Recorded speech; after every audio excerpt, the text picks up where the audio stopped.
Hi friends, मैं हूं फारूक और आप देख रहे हैं फारूक फर्नीचर हाउस। आज भी बहुत सी दिलचस्प वीडियो है। और ये मैंने आज ये जो चीज़ बनाई है फर्नीचर के हवाले से, वुडन के हवाले से, तो वो है एक सिगरेट केस।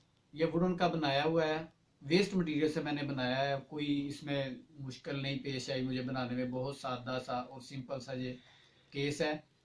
और ये एक डेकोरेशन पीस के तौर पे भी हम घर में रख सकते हैं। बहुत ही प्यारा और यूनिक सा लगता है। मुझे उम्मीद है कि मुझे आपको ये भी मेरी बनाई हुई कावज जो है पसंद आएगी। तो चलो चलते हैं वीडियो की तरफ।